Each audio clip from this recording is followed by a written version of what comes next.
पूर्व केंद्र मंत्री और बीजेपी नेता चौधरी बीरेंद्र सिंह अक्सर चर्चा का विषय बने रहते हैं। तो वहीं हाल ही में पहलवानों को समर्थन देने के लिए चौधरी बीरेंद्र सिंह दिल्ली के जंतर मंतर पर पहुंचे, जहां ऐसे में उन्होंने इस मामले में सख्त से सख्त कार्रवाई करने की बात कही। तो वहीं उनके सुर अपने पार्टी के खिलाफ ही होते हुए दिखाई दिए। तो वहीं ऐसे में साफ तौर पर इस दौरान देखा जा सकता था कि वह अपने पार्टी के खिलाफ दबे शब्दों में मोर्चा खोलते हुए नजर आए। देखिए रिपोर्ट। ट्रेजेडी किंग के नाम से जाने जाने वाले पूर्व केंद्रीय मंत्री और बीजेपी नेता चौधरी बीरेंद्र सिंह अक्सर चर्चा का विषय बने रहते हैं। हाल ही में चौधरी बीरेंद्र सिंह पहलवानों को समर्थन देने के लिए दिल्ली के जंतर मंतर पर पहुंचे, जहां बीजेपी नेता चौधरी बीरेंद्र सिंह के भाषण के दौरान उनके तेवर काफी गर्म दिखाई दिए। बता दें कि इससे पहले पहलवानों की ओर से कहा गया था कि कोई भी बीजेपी का नेता या सांसद उनसे मुलाकात करने के लिए अब तक यहाँ नहीं पहुंचा, लेकिन जब पूर्व केंद्रीय मंत्री और बीजेपी नेता चौधरी बीरेंद्र सिंह वहां पहुंचे तो उनके सुर अपनी पार्टी के खिलाफ ही नजर आए।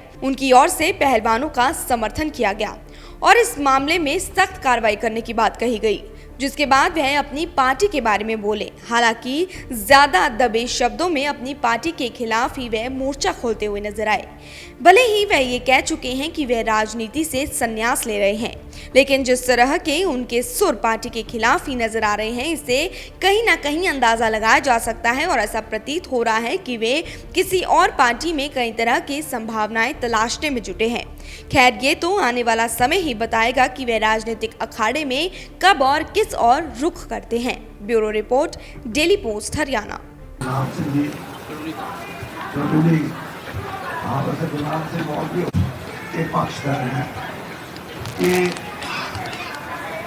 ये जो हमारी बेटियां यहाँ बैठी हैं, इन्होंने जो अपना पक्ष रखा है उसका समाधान जल्दी निकले और इस आंदोलन में जो मुद्दे इन्होंने उठाए हैं उन मुद्दों पे इनको पूरे तौर पे संतुष्टि हो। अगर संतुष्टि नहीं है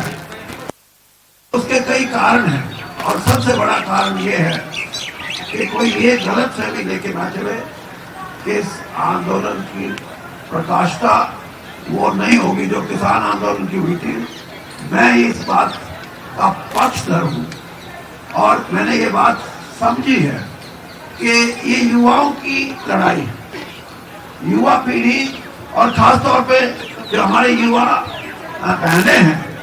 जिन्होंने इस देश के लिए कहीं ना कहीं किसी ना किसी स्तर पे इस देश का नाम दुनिया में रोशन किया है, अगर उनको ही कठिनाई है, उनके ही अधिकारों का हनन होता है, उनको ही ये लगता है कि हमारी जिंदगी उस तरह से हम नहीं जी सकते जिस तरह एक स्वस्थ समाज के अंदर कोई जिए,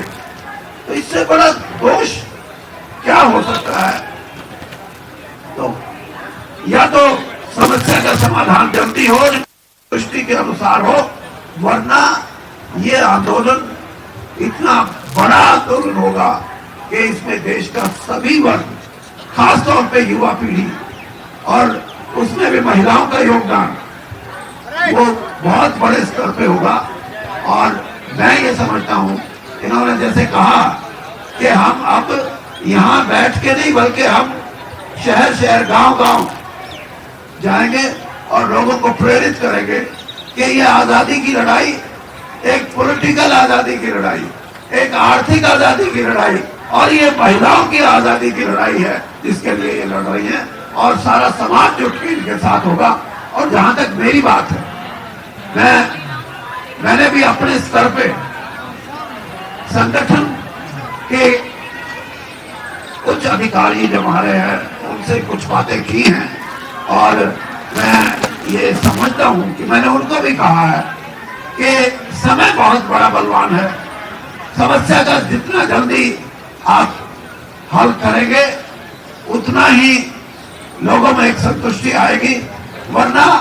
लंबा संघर्ष के बाद भी अगर सही भी बात सिरे चढ़ जाए तो लोगों में संतुष्टि नहीं आती। और यही एक स्वस्थ प्रजातंत्र की बात है कि आज हमारे देश के अंदर जो प्रजातांत्रिक ढांचा है उसको मजबूत करने के लिए भी मैं ये कहूंगा कि इन बहनों का प्रयास है कि इन्होंने बड़े, मैं कह सकता हूं कि अनुशासन में रहकर जबकि जातियां जितनी हो रही है इतनी तो क्रिमिनल्स के साथ नहीं होती, और ये तो अपने हक की लड़ाई लड़ रही है। तो आपसे मैं ये समझता हूं कि जहां तक ये लड़ाई जाएगी, इस देश का युवा इकट्ठा होगा और एक क्रांतिकारी बात, जैसे मैंने कहा कि ये सामाजिक आजादी की, महिलाओं की सामाजिक आजादी की लड़ाई होगी, और इसमें